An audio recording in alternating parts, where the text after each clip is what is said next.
예, 시간이 되었습니다. 우리 다 같이 찬송가 5장 펴시고 일어나셔서 찬송 부르심으로 주일 오전 예배를 하나님 앞에 드리겠습니다.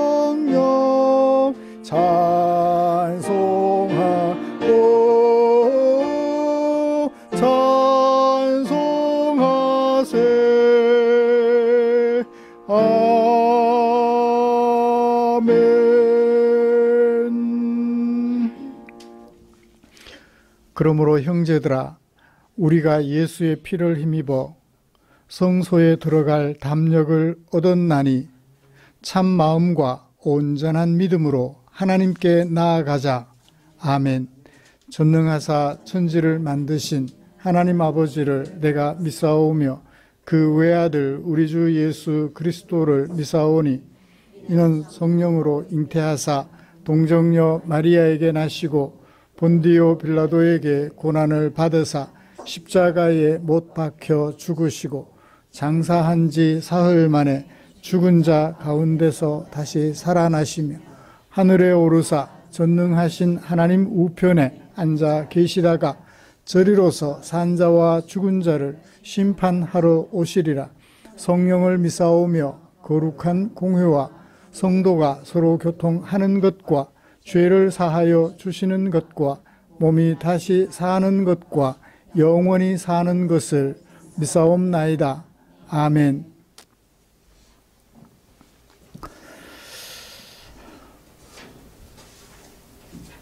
찬송가 63장입니다.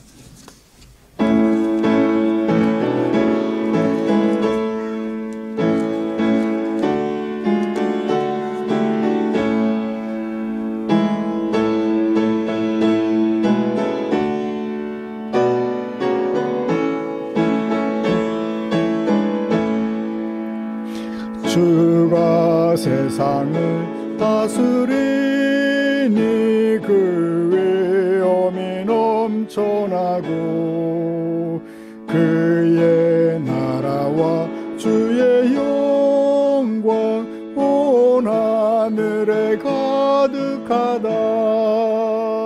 저 흉악한 마귀의 무리 다 멸망케 하시는 주, 이 찬양을 주께 드리니 큰 영광을 받으소서.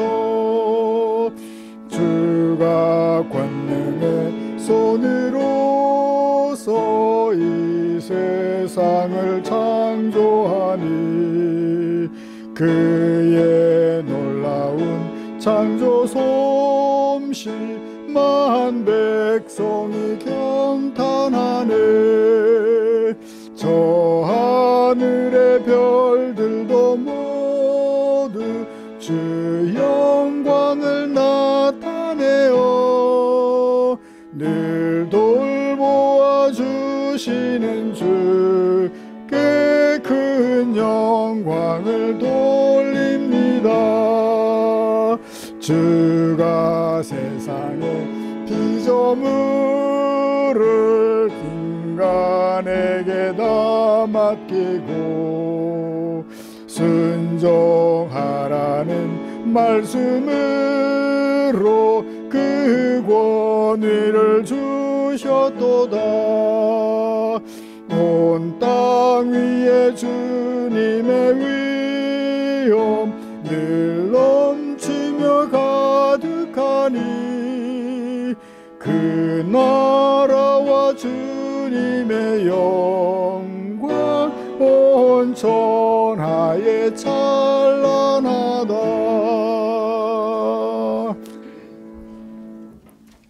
아멘. 교동문 56번 시편 128편입니다. 주보에 기록된 교동문 함께 교독하겠습니다. 여호와를 경외하며 그의 길을 걷는 자마다 복이 있도다.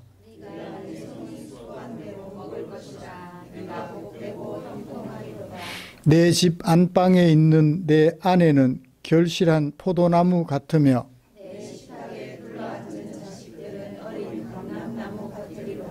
여호와를 경외하는 자는 이같이 복을 얻으리로다. 너는 평생에 예루살렘의 번영을 보며 내 자식의 자식을 볼지어다. 이스라엘에게 평강이 있을지로다. 아멘. 찬송가 292장 우리 함께 부르시겠습니다.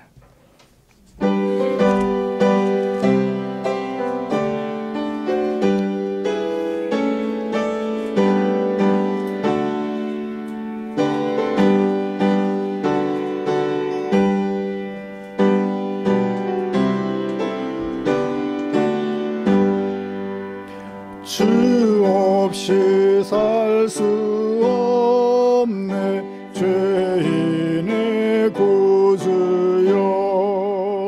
그 귀한 보배 피로 날 구속하소서.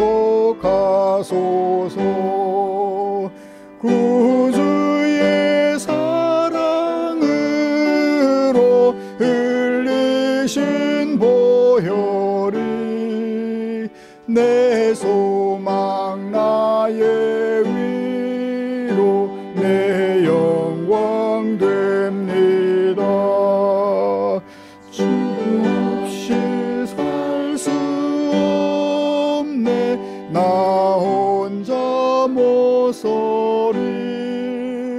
힘없고 부족하며 지혜도 없도다.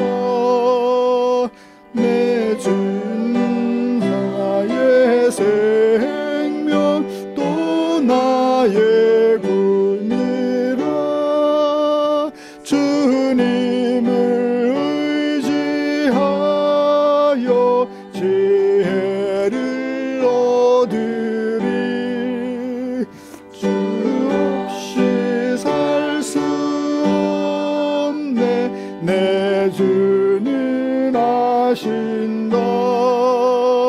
내 영의 깊은 간구 내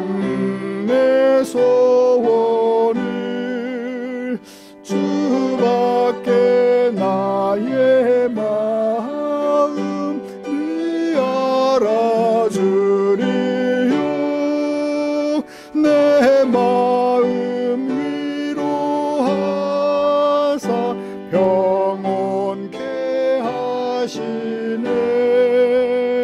주 없이 살 수 없네 세월이 흐르고 이 깊은 고독 속에 내 생명 사나운 풍랑일 때 날 지켜주시니 내 곁에 계신 주님 늘 힘이 됩니다.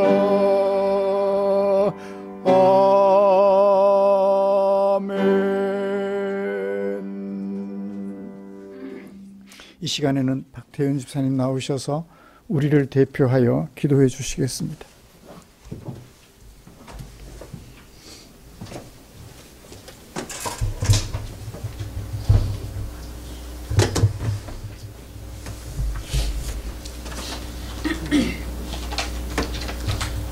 기도드리겠습니다. 빛이요 생명이신 하나님 아버지를 찬양합니다. 말씀으로 저희를 낳으시고 자녀 삼으신 주님, 오늘도 주일을 맞이하여 주님께 나오게 하심을 감사드립니다. 오늘 주님을 향한 저희들의 예배를 받아주시옵소서. 오직 주님께만 영광 돌리는 시간이 되기를 원합니다. 입술로만 주님을 사랑했던 지난 한 주간의 삶을 주님께 회개합니다. 모든 지나온 시간을 되돌아보아도 주님의 은혜였습니다. 사랑의 주님, 오늘 저희들의 모든 죄를 씻으사 새로운 마음과 의지로 살아갈 수 있도록 긍휼을 베풀어 주시옵소서. 새롭게 하시는 하나님을 신뢰합니다. 모든 것을 새롭게 하시는 하나님, 매주 새로운 주일을 맞이하게 하여 예배를 드리게 하심을 감사합니다. 우리의 마음과 생각을 주님을 위해 사용하게 하옵소서. 세상의 헛된 것들을 바라보지 않고 오직 영원한 하늘나라를 소망하며 믿음의 경주를 하게 하옵소서. 우리의 가정과 교회가 복음의 은총으로 거듭나게 되기를 소망합니다. 우리 교회의 모든 이들이 한마음과 한뜻이 되어 주님께서 원하고 기뻐하는 사랑의 공동체가 되어 하나님의 뜻을 이루는 교회가 되기를 원합니다. 열심히 모이고 성령으로 기도하고 사랑으로 하나 되어 주님께 기뻐하는 교회를 만들어 나아가게 하옵소서. 모두에게 지혜와 능력을 더하시고 하나님의 선한 뜻을 잘 분별하여 하나님의 의를 이루어가게 하옵소서. 우리의 기도를 들으시고 사랑하는 주님, 이 시간 이제 말씀을 듣고자 합니다. 말씀을 전하시는 목사님께 성령을 능력을 더하시고 모든 성도들에게 충만한 은혜를 부어주시옵소서. 그리고 오직 하나님께만 영광 받으시는 예배가 되기를 소망합니다. 감사드리며 이 모든 말씀 우리 주 예수 그리스도의 이름으로 기도드렸사옵니다. 아멘.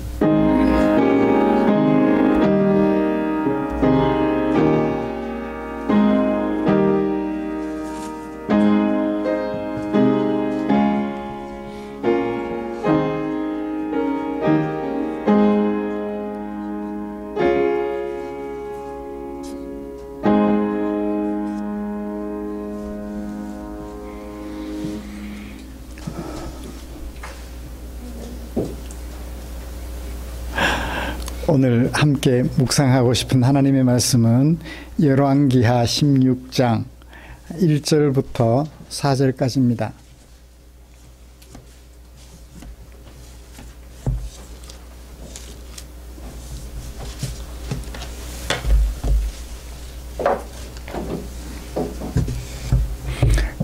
(16장) 1절부터 4절까지. 본문이 짧기 때문에 우리 한 목소리로 같이 읽고 싶습니다. 르말랴의 아들 베가 제17년에 유다의 왕 요담의 아들 아하스가 왕이 되니, 아하스가 왕이 될 때에 나이가 20세라 예루살렘에서 16년간 다스렸으나 그의 조상 다윗과 같지 아니하여 그의 하나님 여호와께서 보시기에 정직히 행하지 아니하니 이스라엘의 여러 왕의 길로 행하며 또 여호와께서 이스라엘 자손 앞에서 쫓아내신 이방 사람의 가증한 일을 따라 자기 아들을 불 가운데로 지나가게 하며 또 산당들과 작은 산 위와 모든 푸른 나무 아래에서 제사를 드리며 분향하였더라. 아멘. 같이 찬양 하나 부르고 말씀 나누고 싶습니다. 기쁨으로 찬양 232번입니다.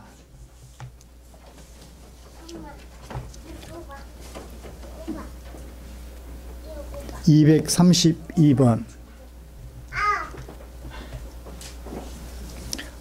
찬양하기 곡이 어려워서가 아니라 내용을 수용하기가 힘들어서 부르기 쉽지 않은 찬양이지만 마음을 모아서 기도하는 마음으로 함께 찬양하고 싶습니다.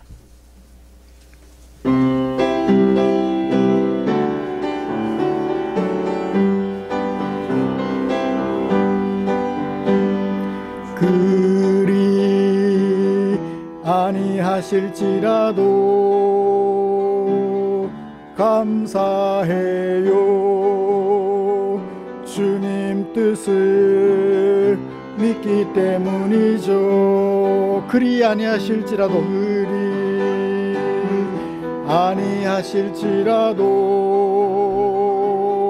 사랑해요. 역해서 선을 이루어요. 언제나 나를 향한 신실한 사랑, 우리를 향한 그 크신 사랑,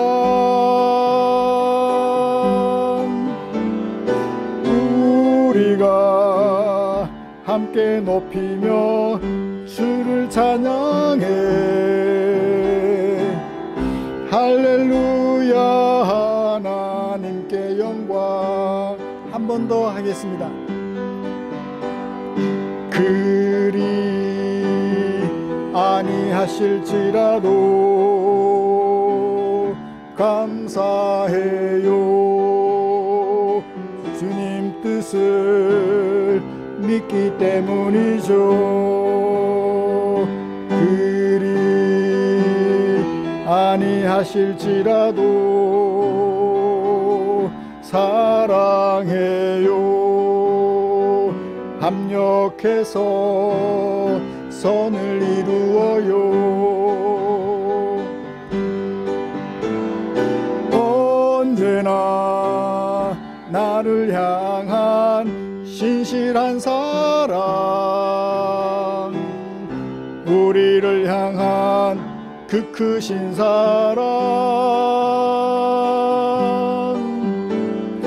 우리가 함께 높이며 주를 찬양해. 할렐루야. 하나님께 영광. 할렐루야. 하나님께 영광. 할렐루야. 하나님께 영광.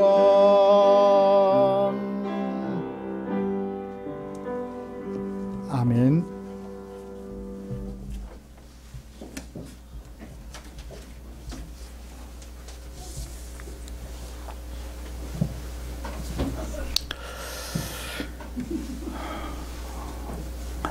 우리는 지난주에 선대왕 살룸을 죽이고 쿠데타를 일으키고 북이스라엘의 왕이 되었던 므나헴의 행적을 평가한 열왕기하 15장 17절부터 22절까지 말씀을 통해서 역사가가 손에 쥐고 있던 평가 도구 여호와 보시기에 라는 것을 중심으로 살펴보았습니다.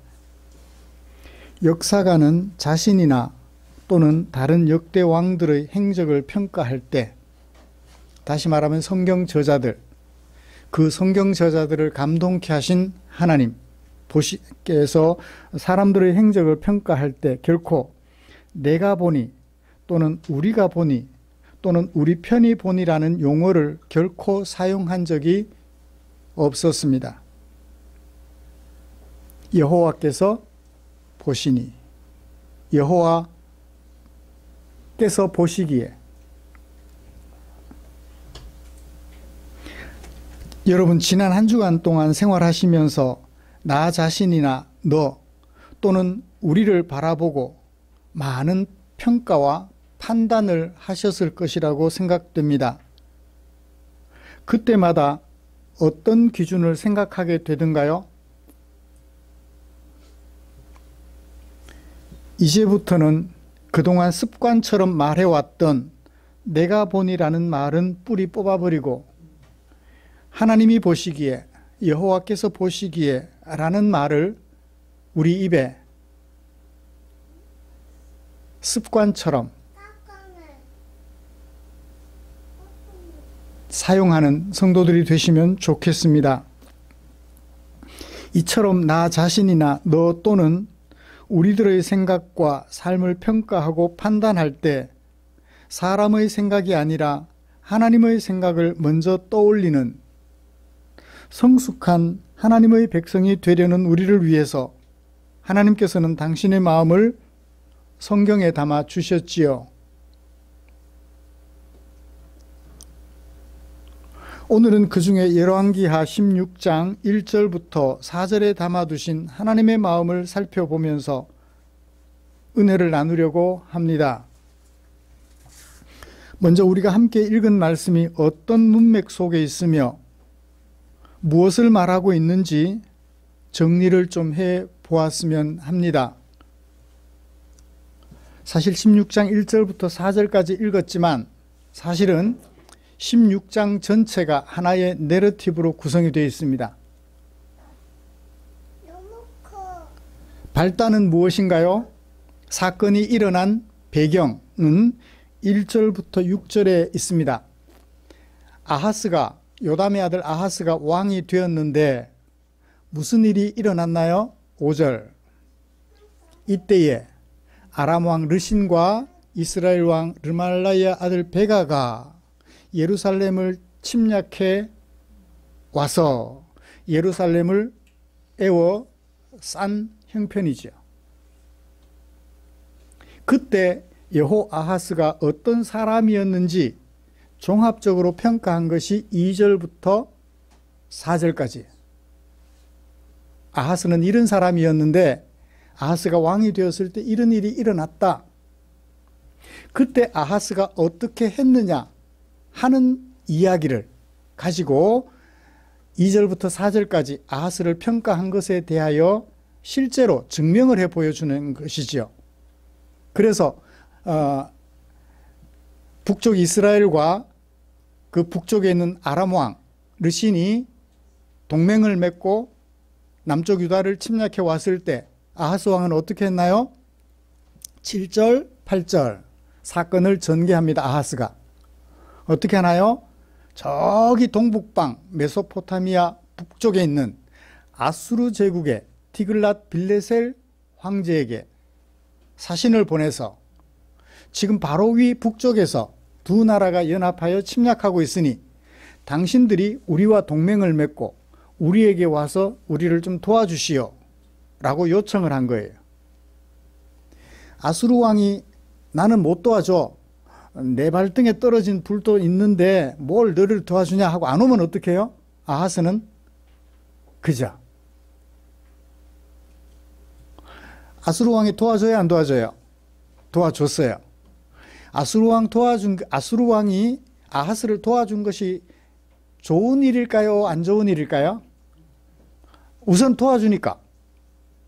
유다 입장에서 보면 북쪽에 바로 인접한 두 나라가 동맹을 맺고 침략해 왔고 그 침략을 당한 입장에서 볼 때 아수르 왕이 도와주는 것은 좋은 거예요? 안 좋은 거예요? 그러니까 그 의미를 살펴보기 전 현실적으로 보자고요. 좋아요, 안 좋아요? 좋아요. 왜? 좋아요. 그런데 그의 도움을 받고 보니 그 결과가 어때요? 비참해지는 거예요. 그의 종이 되는 거예요. 도움 받았으니까 그 사람이 시키는 대로 해야 돼요. 사건을 아수르 왕의 도움을 받아서 북쪽 아람 왕과 이스라엘 왕의 동맹군을 물리치려고 했는데 물리치기는 했는데 이제 누구에게 잡힌 거예요? 아수르 왕에게 잡힌 거예요. 아수르 왕에게 잡힌 아하스의 행적 10절부터 18절까지 아하스가 한 일들을 쭉 소개하고 있어요. 아하스는 완전히 아수르 왕에게 포로가 되고 말았습니다. 정신적 포로, 신앙적 포로가 되고 말았어요. 차라리 안 도와줬더라면 하나님을 바라보았을 텐데 아수르 왕이 도와주는 바람에 어떻게 됐어요? 아수르 왕의 노예가 되고 만 거예요. 애굽 제국에서 노예 생활하던 애굽 제국에서 하나님께서 이스라엘 백성들을 탈출시켜 언약의 땅 가나안에서 살게 했는데 이제는 아하스 왕이 스스로 누구에게 종이 돼요? 아수르 왕에게 종이 되는 거예요. 겨우라고 하면 그렇고요. 하나님께서 뜻이 있어 바벨론 제국, 노예로 살던 바벨론 제국에서 이끌어내 주셨는데 이제는 스스로 아수르 제국으로 찾아가서 그들의 노예가 되는 거예요. 하나님의 종으로, 하나님의 백성으로 살아야 할 그들이 아수르의 종으로 살게 된 거죠. 한 일들을 쭉 나열해 놓고 있어요. 이 나열한 것들은 무엇에 대한 확장이다? 2절부터 4절까지 아하스 왕이 한 일, 동사가 모두 4가지예요. 2절부터 동사가 다스렸다까지 하면 5가지인데 아하스가 한 일, 정직히 행하지 않았다. 두 번째는 이스라엘 왕의 길로 행했다.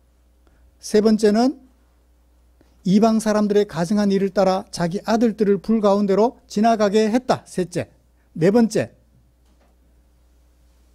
푸른 나무 아래에서 제사를 드리고 분향했다. 제사 드리고 분향하다. 각각의 동사입니다. 근데 한 행위를 말하고 있으니까 하나의 동사로 봅니다. 그래서 모두 4가지 행동을 했는데 그 4가지 행동들을 풀어 쓴 것이 10절부터 18절까지. 18절까지. 그래서 16장 전체가 하나의 이야기인데 구성을 놓고 보니까 1절부터 4절까지는 아하스 왕의 행실에 대한 이야기, 언약 백성들을 다스리는 왕으로서 왕의 행실에 대한 이야기, 행적에 대한 이야기를 종합적으로 평가하고 있어요. 결말은 19절, 20절. 아하스가 남은 행적들도 16년 동안 통치하면서 많은 행적들이 있는데 그 자세한 것들은 역대기를 보라, 다른 기록들을 보라 하고 그가 죽었다 하고 사건이 끝납니다.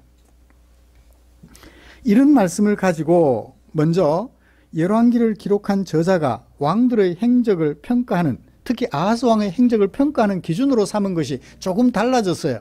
뭐라고 하나요? 2절에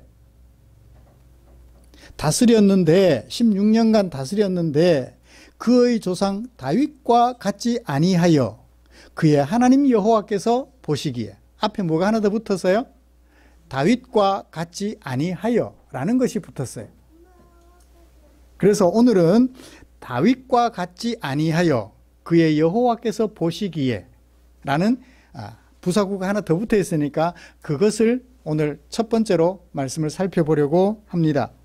그리고 이어서 실제로 아하스가 다윗과 같지 아니하여 하나님 보시기에 잘못 행한 것들을 2절부터 4절까지 4가지로 소개하고 있는데 그 4가지를 시간 되는 대로 차례로 살펴보면서 은혜를 나누려고 합니다.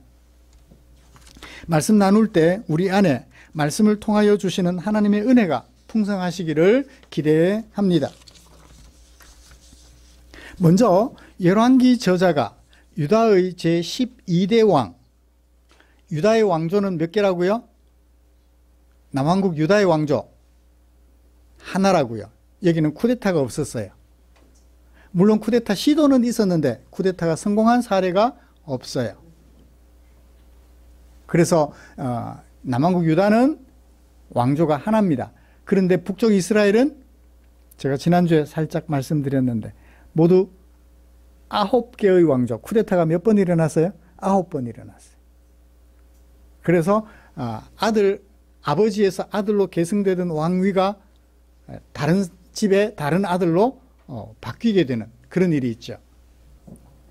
유다의 제12대 왕 아하스의 행적을 평가하면서 사용한 기준 살펴보고 싶습니다.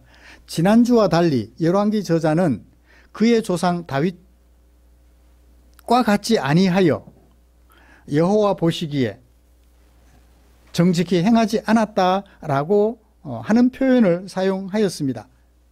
개역개정 성경 2절은 그는 행하지 아니하였다라는 주문장을, 그는 행하지 않았다 라는 주문장을 도와주는 2개의 부사구를 사용해요.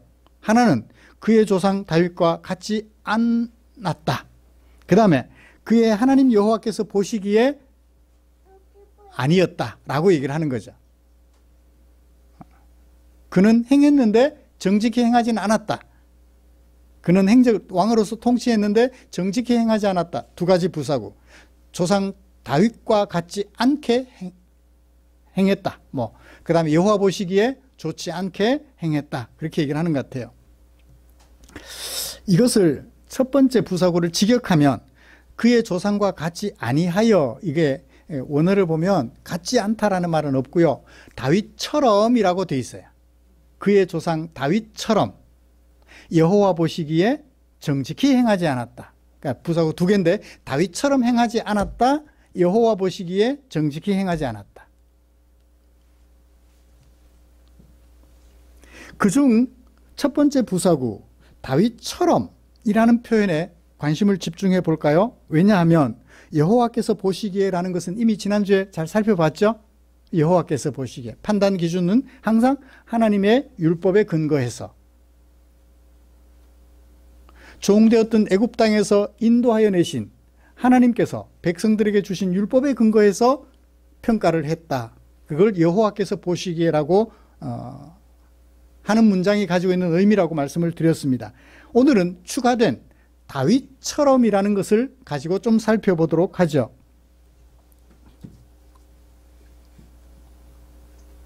이 두 개의 부사구 다윗처럼 또 하나님 여호와께서 보시기에라는 이 두 가지는 남왕국 유다의 제12대 왕 아하스 왕의 조상이 누구였다는 것을 밝혀주나요?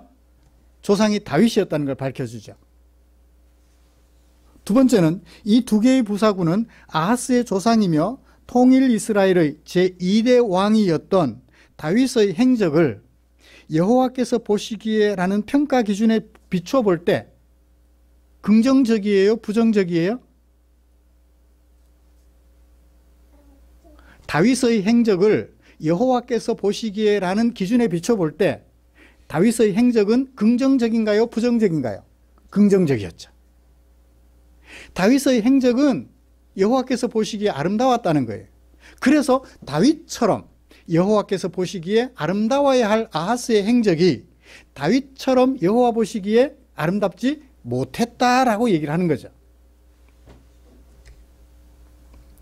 출애굽한 이스라엘 백성들이 하나님께 요구하여 세운 통일 이스라엘 왕국의 제2대 왕 다윗의 삶을 여호와께서 보시기에라는 평가 기준으로 볼 때 다윗의 행적은 긍정적이었던 거예요.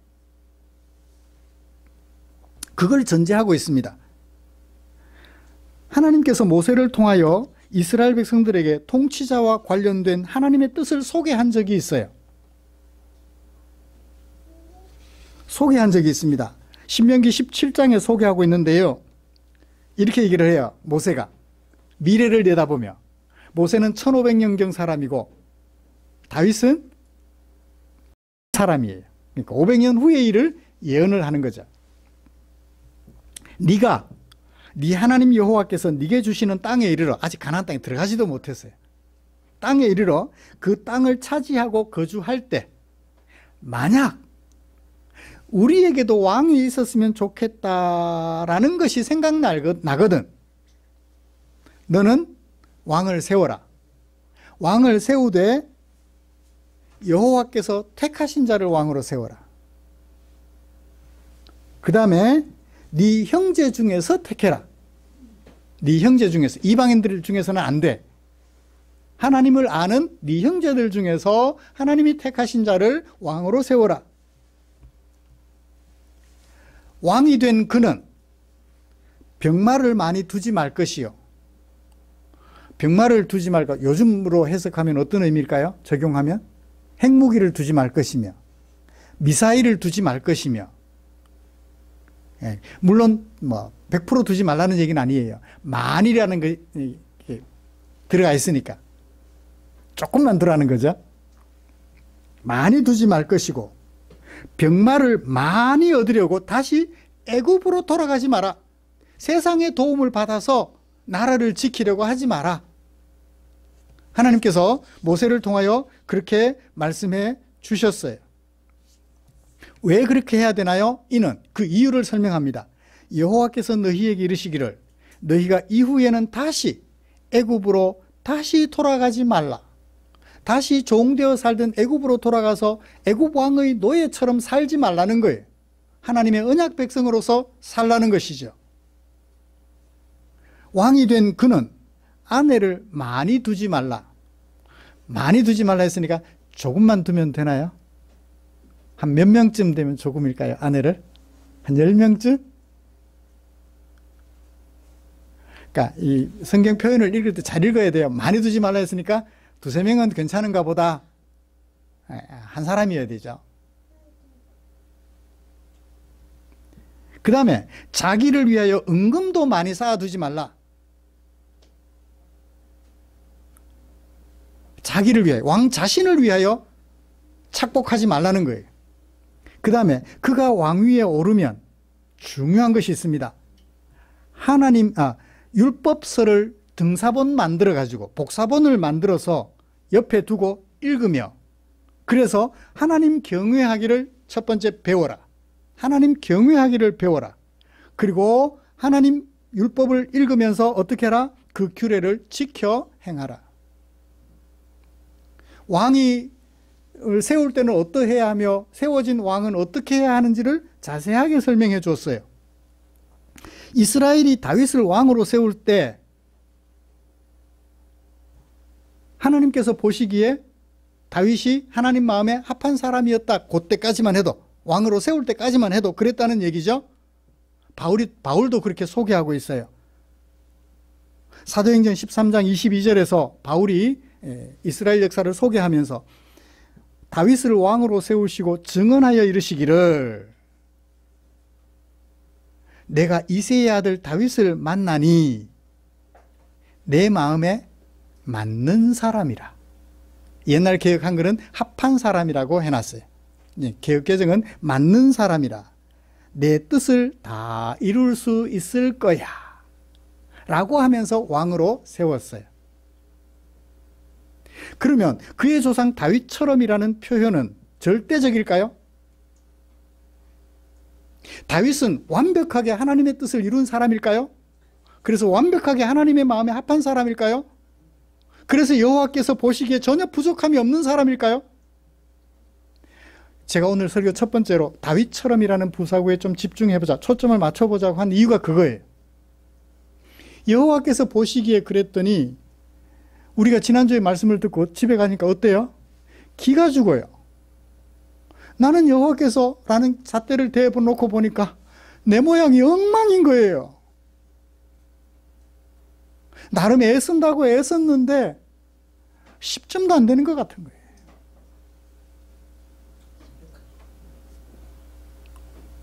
그런데 이번 주 설교 준비하면서 힘을 얻었어요.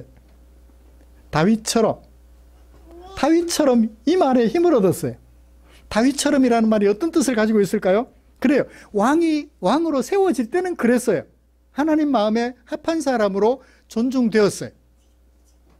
왕이 되고 나서 어떤 일을 저질렀나요? 사무엘하 12장 13절. 다윗이 전쟁 시즌에 자신의 신하들, 군인들을 전쟁터에 내보냈어요. 그리고 자기는 어떻게 해요? 군인들은 전쟁터에 나가서 죽기 살기로 목숨을 걸고 싸우고 있는데 자신은 왕궁위를 거느리며 한가하게 지내요. 그러다가 눈을 돌려봤더니 아이고 저기쯤에 벌거벗은 여자가 목욕을 하고 있네요. 젊으니까 탐이 나요. 무슨 탐? 성적 욕구가 일어난 거죠. 그래서 어떻게 해요? 그 여자를 데려다가 관계를 했고 아기가 생겼어요. 어떻게 해요? 왕의 체면이 있잖아요. 감춰야죠. 그녀의 남편 우리아를 불러서 자기 부인과 동침하게 만들어요. 우리아는 충신이라 내 신하들은, 내 부하들은 전쟁터에서 전쟁하고 있는데 제가 어찌 아내와 함께 잘 수 있겠습니까? 바깥에서 머물다가 왕의 명령을 받으면 전쟁터로 돌아가겠습니다. 다윗은 자신의 계획, 자신의 불의한 행위를 감출 기회를 놓쳤어요. 어떻게 하나요? 장군을 불러서 최전방에 내보내서 죽게 하라고 얘기를 합니다. 결국 우리아는 죽었어요. 그 일을 선지자 나단을 통하여 하나님께서 지적하십니다. 나단이 다윗을 찾아가서 당신의 행위는 옳지 못합니다라고 평가해 주니 그때 다윗이 나단에게 말하기를 내가 여호와께 죄를 범하였노라. 나단이 다시 다윗에게 말합니다. 여호와께서도 당신의 죄를 사하셨나니 당신이 죽지 아니하려니와. 여기까지만 하면 좋은데 뭔가 뒤에 뭔가 있는 것 같죠? 아들이 죽을 거다. 그렇게 태어난 아들이 죽을 거라고 얘기를 합니다. 이후로 다윗은 왕으로서 즉위한 후에 많은 실수를 범합니다. 비록 다윗이 많은 실수를 범했지만 역사가는, 열왕기 역사가는 뭐라고 했나요? 다윗처럼. 왕이 되기 전 하나님의 마음에 맞았던 그 모습만 생각한 것일까요? 그 후의 것도 생각했을 것 같아요. 비록 많은 실수도 했지만 하나님의 뜻을 이루려고 애쓰고 애썼던 그 다윗처럼 여호와 보시기에 라고 얘기를 하는 것 같아요. 이 말씀을 생각하면서 설교 준비하면서 제 마음이 위로를 얻었어요. 비록 10점밖에 안 되지만 평가하면 그 10점도 감사한 거예요. 더 많이 힘쓰고 더 많이 애써서 11점, 12점 되도록 힘써야 할 용기를 얻게 된 것이지요. 사랑하는 성도 여러분, 이런 청년 다윗, 하나님의 마음에 합하다라는 평가를 받았던 청년 다윗의 모습을 우리의 표상으로 삼고 하나님의 뜻을 온전히 이루기 위하여 힘쓰는 하나님의 마음에 맞는 사람으로 성숙해 가시기를 주님의 이름으로 축복합니다. 좀 부족해도 손가락질하기보다는 격려해주고 내 모습 속에 부족함이 있을 때 너무 자신을 학대하지 말고 자신을 위로하면서 어제는 실수했지만 오늘은 그러지 말자라고 채찍질하면서 하루하루 살아가는 저와 여러분들 되시기를 바랍니다. 근데 보통 우리 사람들의 눈에는 어떻게 보여요? 내 눈에 있는 뭐는 안 보이고 남의 눈에 있는 뭐는 보여요? 자세하게 얘기하지 않겠습니다. 너의 눈에 있는 티를 빼려 하기보다는 내 눈에 있는 들보를 먼저 빼기 위하여 힘쓰고 애쓰는 저와 여러분들이 되면 좋겠어요. 이제 하나님 보시기에 문제가 있는 아하스의 행적들, 다윗처럼 행하지 못했던 것들, 여호와께서 보시기에 행하지 못했던 것들을 차례대로 살펴보면서 오늘 설교를 마무리해 가도록 하겠습니다. 구체적으로 알아야 우리가 따라하지 않을 수 있겠죠? 실패한 것들 구체적으로 알아야 우리가 그를 따라 행하지 않을 수 있습니다. 행해야 할 좋은 것들도 알아야 되지만 행하지 말아야 할 것들도 예를 통해서 살펴볼 필요가 있을 것 같아요. 자, 첫 번째 행적을 볼까요? 따라하지 말아야 될 행적들. 그는 행하지 않았다. 2절 마지막에 그는 행하지 않았다. 어떻게 행하지 않았다? 정직히 행하지 않았다. 정직히를 부사처럼 번역했어요. 명사로 번역하면 뭐가 될까요? 정직을 행하지 않았다. 정직을 행하지 않았다. 뭐와 같지 않게? 다윗과 같지 않게, 하나님 보시기에 안 좋게 정직을 행하지 않았다. 여기 정직이 무슨 뜻을 가지고 있을까요? 정직으로 번역한 원어가 야사르라고 하는데요. 마라 사건에서 사용된 예를 좀 볼 수 있어요. 마라 사건, 어떤 사건이죠? 출애굽한 이스라엘 백성들이 광야에 이르렀는데 물이 없어요. 물이 좀 있는데 발견됐는데 물이 어떻게 해요? 써요. 써서 마실 수 없게 됐어요. 물이 없는 것과 똑같죠? 그래서 어떻게 해요? 하나님의 지시를 따라 나뭇가지를 물에 던졌더니 무슨 물이 됐어요? 단물이 됐어요. 그걸 마라 사건이라 그래요. 그 마라 사건에서 하나님께서 처음 사용한 예를 들어보면 모세가 하나님께 부르짖습니다. 그러니까 하나님께서 그에게 한 나뭇가지를 가리키시면서 이걸 물에 던지라고 그래요. 그래서 모세가 그 가지를 물에 던졌더니 물이 달게 되었더라. 거기에서 여호와께서 그들을 위하여 법도와 율례를 정하시고 그들을 시험하셨다고 그래요. 말씀하시기를 너희가 너희 하나님 나 여호와의 말을 들어 순종하고 내가 보기에 하나님이 말씀하십니다. 내가 보기에 의를 행하며 내 계명에 귀를 기울이며 내 모든 규례를 지키면 내가 애굽 사람에게 내렸던 모든 질병 중 10가지 재앙 내렸던 것, 그 중에 어떤 것도 너희에게 내리지 않을 거야. 이 얘기는 율법을 잘 지키라는 얘기죠. 그걸 뭐를 행한다고 했어요? 의를 행한다고 했죠. 하나님께서 법도와 율례를 정해주시며 의를 행하면, 그러니까 법도와 율례를 행하는 것을 의를 행하는 것으로, 그러니까 율법과 규례는 뭐와 동일하다? 의와 동일하다. 예, 의와 동일한 것을 나타내요. 정직은 의로도 번역이 가능하다는 거예요. 자, 의로 번역 가능하면 뭐가 돼요? 율법이에요. 하나님의 율법이에요. 하나님의 율법을 행하지 않았다는 거예요, 아하스 왕이. 자, 하나님의 율법을 행하지 않은 구체적인 것 밑에 세 가지가 나와요. 어디서? 3절과 4절에서. 첫 번째, 이스라엘 여러 왕들의 길로 행하였다. 누구의 길로 행하여야 되는데? 다윗의 길로 행하여야 되는데, 하나님 마음에 합한 사람처럼 살아야 되는데, 북쪽 이스라엘의 여러 왕들의 길로 따라갔다라고 얘기를 해요. 여러 왕들의 길. 어떤 길이 있을까요? 아합 왕을 생각해 보면 바알 신을 숭배하게 했죠. 아내를 여럿 두죠. 등등. 그런 이스라엘, 하나님을 알지 못하는 북쪽 이스라엘, 맨날 쿠데타만 일으키는 북쪽 이스라엘의 길로 따라갔다라고 얘기를 해요. 그 두 번째, 자신의 아들들을 어디로 내몰았어요? 죽음으로 내몰았어요. 또 여호와께서 이스라엘 자손 앞에서 쫓아내신 이방 사람들이 행하는 가증한 일을 따라서 자기 아들들을 불 가운데로 지나게 했다고 하죠. 그죠? 화제로 드린 거예요. 자기 자식들을 불에 태워서 우상에게 제사로 드린 거예요. 인신 제사를 드린 거죠. 아니, 차라리 내가 죽지, 그죠? 자식을 죽게 만들어요. 그러니까 자신이 죽는 것은, 자신이 살기 위해서 자식을 죽음으로 내몰아요. 그걸 뭐라고 그래요? 그렇게 하는 걸 뭐라고 그래요? 형용사. 가증한이라고 해요. 가증한 일이라고. 하나님의 언약 백성들이 행하지 말아야 할 가증한 일을 하고 있는 거예요. 가증한 일.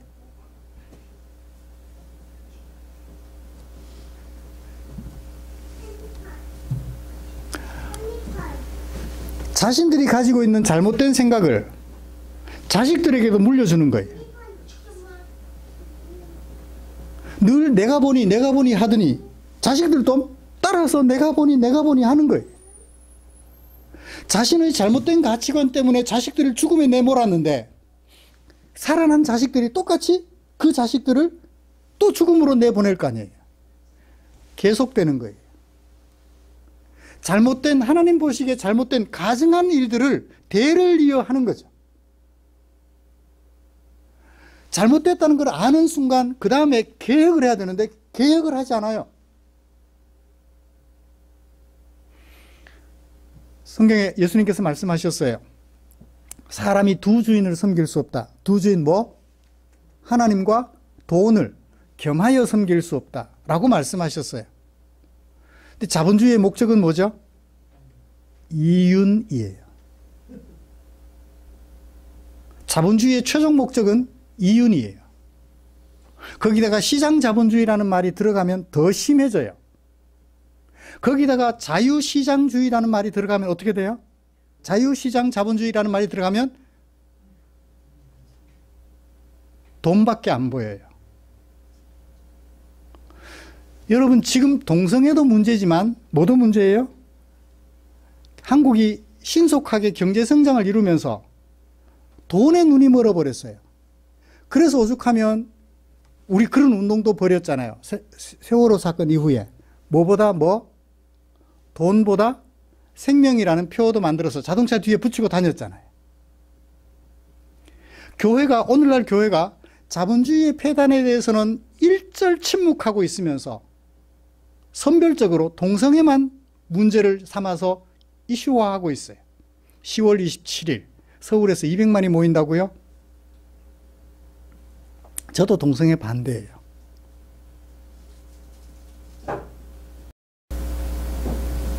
그렇지만 그거 반대한다고 200만이 모여서 반대한다고 하나님을 알지 못하던 사람들, 예수님을 믿지 않던 사람들이 교회로 올까요? 글쎄요. 물론 저도 동성애 반대합니다. 우리 모두 다 반대하잖아요. 동성애는 아니에요. 하나님의 창조 원리를 위배하는 거예요. 생육하고 번성하라 했는데 동성끼리 결혼을 하면, 연애를 하고 결혼을 하면 생육이 안 되잖아요.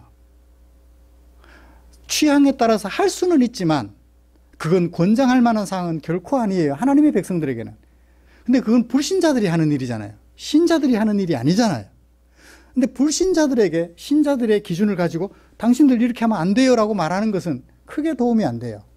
예수 믿게 한 다음에 당신들을 이렇게 하면 안 돼요. 성경이 그렇게 말하고 있습니다 라고 제시해 주는 것은 좋지만 하나님을 알지 못하는 사람들에게 얘기해봐야 씨도 안 맥히잖아요. 정작 얘기해야 될 것은 뭐예요?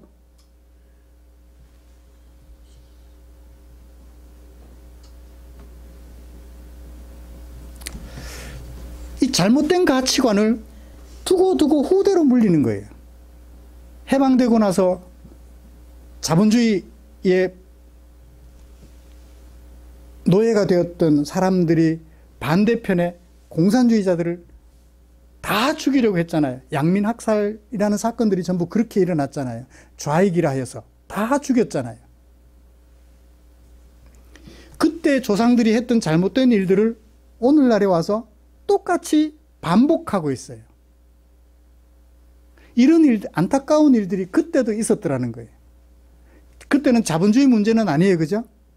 자본주의, 공산주의 문제는 아니에요. 나의 안전을 위해서 자식들을 제물로 바치는 그 일들인데 오늘날 우리 시대에 이 말씀을 가져와서 적용해 보니까 하나님 보시기에 폐단들을 계승하고 있는 현실을 비교해서 살펴보았던 것입니다. 잘못된 가치관들을 자녀들에게 계승해주는 안타까운 모습이 있었습니다. 그 다음에 또 어떤 일을 해요?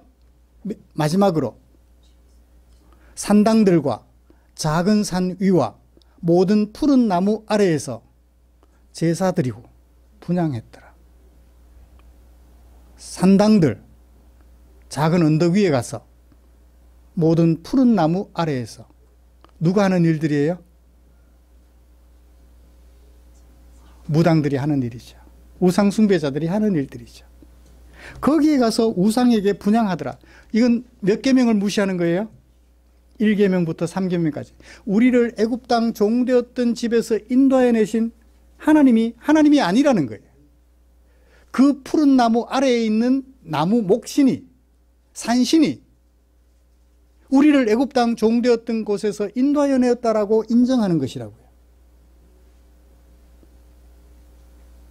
10계명 중 1계명부터 제3계명, 그것을 위배하는 것으로 볼 수가 있겠습니다. 말씀을 마치겠습니다. 근데 왜 그랬을까요? 이 사람이, 아하스가? 본문에서는 못 찾겠죠? 저기 열왕기 기자는 놓치지 않고 기록하고 있어요. 18절을 같이 읽어볼까요? 시작. 안식일에 쓰기 위하여 성전에 건축한 낭실과 왕이 밖에서 들어가는 낭실을 누구를 두려워했어요? 누구를 두려워해야 되는데?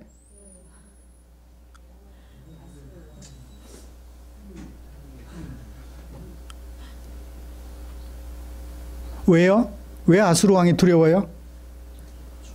도와줬는데 배신했다가는 더 맞을 것 같아서. 외교 정책 실패죠.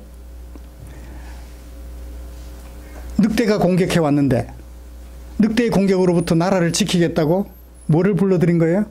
호랑이를 불러들인 거예요. 그래야 늑대를 이길 수 있으니까. 호랑이를 불러들였더니 늑대와 싸우는 게 좋아요? 호랑이와 싸우는 게 좋아요? 차라리 늑대와는 한번 붙어볼 만하잖아요. 그죠? 호랑이는요, 잽도 안 되잖아요. 완전히 공포에 사로잡히게 된 거예요. 작은 문제 하나를 세상을 의지해서 해결하려다 보니까 더 큰 세상을 의지하게 되고, 더 큰 무당들이 그런데요, 작은 무당이 작은 귀신이 어떤 사람을 사로잡으면 어떤 무당이 구슬해야 돼요?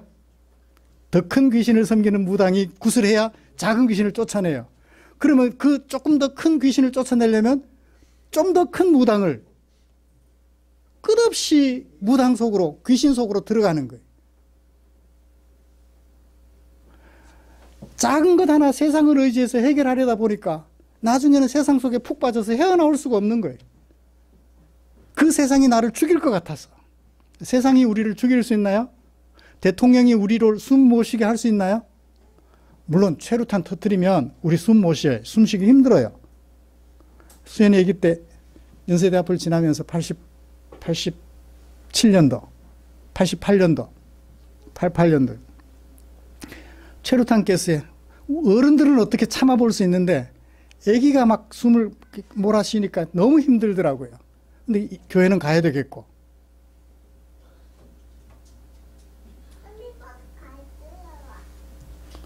그런데 이 공기는 하나님이 주신 거예요. 하나님이 만든 자연이 우리에게 주고 있다고요. 여기에 공장에서 나오는 온갖 가스들로 덮어버리면 우리가 숨을 쉬기 어렵겠죠. 사람들은 우리를 숨을 못 쉬게 할 수는 있어도 숨을 쉬게 할 수는 없어요. 하나님께서 자연들을 통해 우리를 쉬게 하시잖아요. 물 마시게 해주셔요. 없는 물을 사람들이 만들어낼 수가 없어요. 모든 것을 하나님께서 주십니다. 일용할 양식까지도. 그런데 누구를 두려워해요? 아수르 왕을 두려워해요. 사랑하는 성도 여러분, 우리는 무엇을 두려워하고 있습니까? 하나님을 두려워하여 하나님의 율법을 행하여 의를 이루는 주의 백성들 되시기를 주님의 이름으로 축복합니다. 기도하겠습니다. 하나님 아버지, 아수르 왕을 두려워해서 자발적으로 그의 노예가 되었던 아하스 왕, 한 나라의 왕이기 전에 하나님의 백성으로서 참 비참한 모습을 보았습니다. 성경은 하나님의 감동으로 기록되어서 교훈과 책망과 바르게 함과 의로 교육하기에 유익하다 하셨지요. 오늘 말씀을 통하여서 우리도 아하스처럼 살아서는 안 되겠다는 교훈을 받습니다. 세상을 두려워할 것이 아니라 하나님을 두려워하여 하나님의 율법을 행하는 당신의 종들 되게 하여 주시옵소서. 세상을 두려워하여 하나님의 율법을 파기하는 어리석은 자들이 되지 않도록 우리의 삶을 축복해 주시옵소서. 예수님의 이름으로 기도드리옵나이다. 아멘.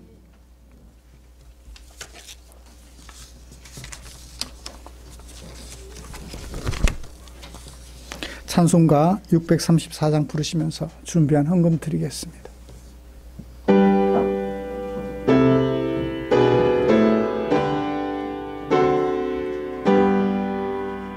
모든 것이 주께로부터 왔으니 이 예물을 주께 드리나이다.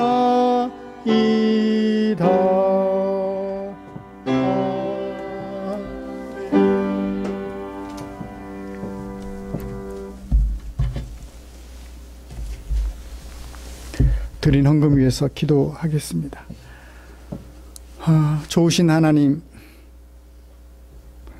힘 있는 자가 이기는 세상 속에서 모두가 다 평등하고 모두가 다 평안하며 모두가 다 행복하게 살게 하시려고 우리를 불러 당신의 백성으로 세워주셨습니다. 하늘에서 이루어진 하나님의 뜻, 우리가 살아가는 세상 속에서 이루어 내 주변 사람들만큼은 나와 똑같이 평온하게 행복하게 기쁨으로 감사하며 살아가도록 도우라고 우리를 불러주셨습니다. 그 은혜가 감사하여 내게 사용하라고 맡겨주신 물질 가운데 얼마를 헌금으로 구별하고 주께 드립니다. 주님의 백성 된 것 감사하며 주님의 뜻을 따라 살아가고자 힘쓰는 성도들 여기 이 자리에 계시니 주님 살펴주시옵소서. 당신의 품에 꼭 안아주시고 등을 토닥여 주시며 성도들의 사랑을 흠양하여 주시옵소서. 주님, 주께 기도드립니다. 드린 헌금 위에 축사해 주셔서 이물질 사용되는 그곳에 주의 영광 드러나게 하시옵소서. 주려 배고파하는 지체들 배가 채워지고 삶의 무게에 눌려 쓰러져 있는 지체들 일으켜 세워드리는 일에 쓰고 남음이 있도록 우리 주님 축사해 주시옵소서.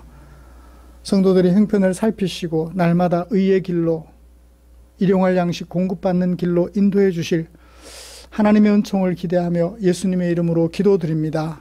아멘.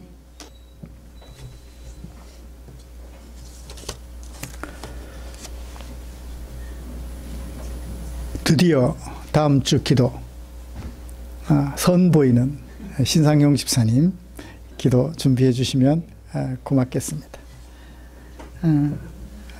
자랑하기 위함도 아니고 상 받기 위함도 아니라 본인이 하나님께 드리는 기도를 예배 중에 잘해서 함께 대표 기도자의 자리에 설 수 있기를 기대합니다. 우리의 삶과 인격을 아름답게 하는 하나님의 말씀 묵상에 최선을 다해 주십시오.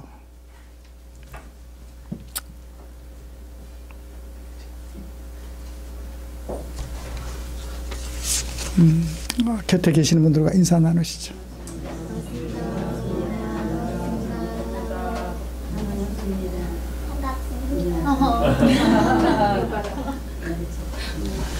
언제까지 귀여울 거야?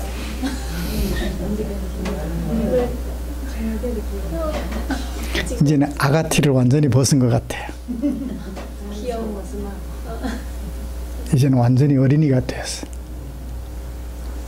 아가티를 벗고 어린이로 성장해가는 모습이 우리 주안이 아름답습니다. 찬송가 57장 펴시고 일어나셔서 찬송 부르고 축도함으로 예배를 마치겠습니다.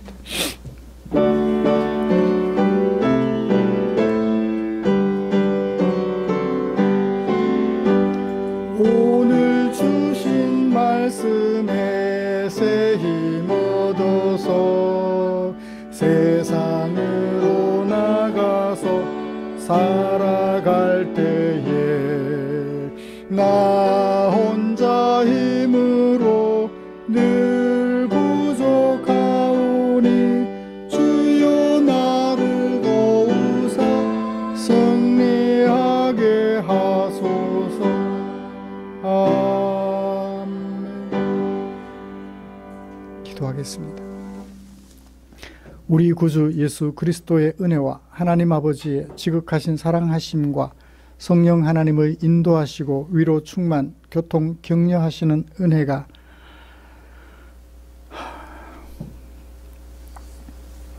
다윗의 길을 따르지 않고 여호와 보시기에 의를 행하지 않던 아하스와 같지 않고 하나님의 마음에 맞았던 다윗처럼 하나님의 뜻을 이루기 위하여 온전히 힘쓰고 애쓰기로 다짐하며 예배를 마치고 귀가하는 모든 지체들 위에 지금부터 영원토록 함께 계시기를 축원하옵나이다. 아멘. 아멘. 주님.